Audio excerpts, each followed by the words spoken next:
Hello बच्चों, let's read this question. So this question says a body start from the rest, travels a distance x in the first 2 seconds and a distance y in the next 2 seconds. What is the relation between x and y? x and y के बीच में क्या बताना है आपको यहाँ पर से रिलेशन बताना है। तो देखिए बच्चों इस क्वेश्चन का की कॉन्सेप्ट आप क्या लिख सकते हैं। The key concept of this question आपको रिलेशन बताना है, relation between x and y. Alright, if body start from the rest, travels a distance x in the first 2 seconds and distance y in the next 2 seconds, what is the relation between x and y? ठीक है। तो यहाँ पर देखिए आप acceleration देखिए constant assume करना पड़ेगा। क्वेश्चन में बोला नहीं, बट हम इस क्वेश्चन को सॉल्व करेंगे तो हमें एक्सेलेरेशन कांस्टेंट एज्यूम करना पड़ेगा। ऑलराइट, तो इस क्वेश्चन का की कॉन्सेप्ट आप यूनिफॉर्म एक्सेलरेशन लिख लीजिए या फिर इक्वेशन ऑफ मोशन लिख लीजिए। क्या लिख लीजिए? Equation of motion. ठीक है, equation of motion, this will be the key concept of this question. Alright, अब देखिए बच्चों इक्वेशन ऑफ मोशन का हम क्या करेंगे, यूज करेंगे। हमें एक गोल रखा कि body start from the rest, तो इनिशियल वेलोसिटी कितनी होगी, 0 के इक्वल होगी। ट्रेवल से distance x in the first 2 second, first 2 second के अंदर ये कितनी डिस्टेंस ट्रेवल कर रही है, x। ठीक है, इन द टाइम। ठीक है, and next and A distance of y in the next 2 second. ठीक है, 0 से लेकर 2 सेकंड तक तो उसने s डिस्टेंस ट्रेवल कर ली, और 2 से लेकर, ठीक है, कहां से, from time t is equal to 2, time t is equal to 4, कितनी डिस्टेंस ट्रेवल कर ली इसने, y डिस्टेंस ट्रेवल कर लिया। ठीक है, ये बोला गया है। Okay, what is the relation between x and y? X और वाई के बीच में रिलेशन बताना है। एक्सीलेशन देखिए अगर आपका कांस्टेंट है तो आप देखिए एस यू टी और ए के बीच में कौन सा रिलेशन होता है, s is equal to u t plus half a t square. इस इक्वेशन का क्या कर लीजिए, यूज कर लीजिए, s is equal to u t plus half a t square. Alright, पहले देखिए हम फर्स्ट 2 सेकंड के लिए देखते हैं। फर्स्ट 2 सेकंड में डिस्टेंस कितनी ट्रेवल की, एक्स की है। ठीक है, इनिशियल वेलोसिटी 0 थी तो फर्स्ट यार कंट्रीब्यूशन 0 हो जाएगा, half.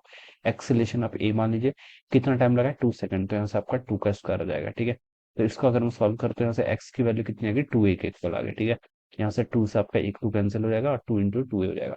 This is my equation number 1। Alright, अब नेक्स्ट देखिए उसने 4 सेकंड तक, देखिए उसने टोटल कितनी डिस्टेंस ट्रेवल कर लेगी। मान लीजिए टोटल 0 से लेकर 4 सेकंड तक, जो from time is equal to 0 to 4 second, इसने जो आपकी डिस्टेंस ट्रेवल करी है, ये मान लीजिए मैं एक्स प्राइम से रिप्रेजेंट कर लेता हूँ, किससे, एक्स प्राइम से। ठीक है, तो इसको देखिए मैं क्या लिख सकता हूँ, एक्स प्राइम हो जाएगा आपका इनिशियल वेलोसिटी 0 थी प्लस हाफ एक्सीलरेशन, कितना, 0 से लेकर 4 सेकंड तक। ठीक है, तो ये आपका यहाँ पर सही चला जाएगा। ठीक है, इसको देखिए हम लिख सकते हैं यहाँ से x dash is equal to 4 का स्क्वायर 16, 16/2 कितना, 8, तो आपका 8 एक इक्वल आ गया। ठीक है, तो ये आपकी क्या आ गई, दिस इज माई इक्वेशन 2, इसको इक्वेशन 2 बोल दीजिए। ठीक है, एक्स प्राइम क्या है आपका, 0 से लेकर 4 सेकंड तक का जो आपका टोटल है। ठीक है, 0 से लेकर 4 सेकंड तक का जो उसने टोटल डिस्टेंस ट्रेवल किया है, ये लिख सकते हैं।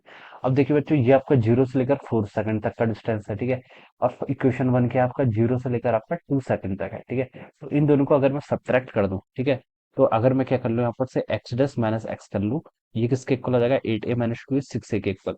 This is the distance travel from time t is equal to 2 to 4 second आ जाएगा। ठीक है, 2 से लेकर 4 सेकंड तक कितने, इतनी डिस्टेंस ट्रेवल की होगी। ठीक है, जिसको इसने क्वेश्चन में क्या बोल रखा है, y बोल रखा है, the distance y in the next 2 second. y क्या था, 2 से लेकर 4 सेकंड, जो हमने यहाँ पर कैलकुलेट कर लिया, तो ये y हो जाएगा। y की वैल्यू कितनी है, 6a के इक्वल है। ठीक है, अब देखिए इक्वेशन 1 और equation 3, this is my let, this is my equation 3, इनके बीच में रिलेशन बताना था। तो इन दोनों को डिवाइड कर लीजिए, एक्स बाय वाई कितना हो जाएगा, 2a डिवाइडेड बाई 6a के इक्वल, तो यहाँ से आपका 1/3 टाइम्स कैंसिल हो जाएगा। तो अब y को यहाँ से क्या लिख सकते हैं, 3x लिख सकते हैं। दिस इज द रिलेशन, ये क्या हो जाएगा, रिलेशन हो जाएगा। This would be the answer of this question. Alright, so I hope you all understood this concept. All the best and thank you so much.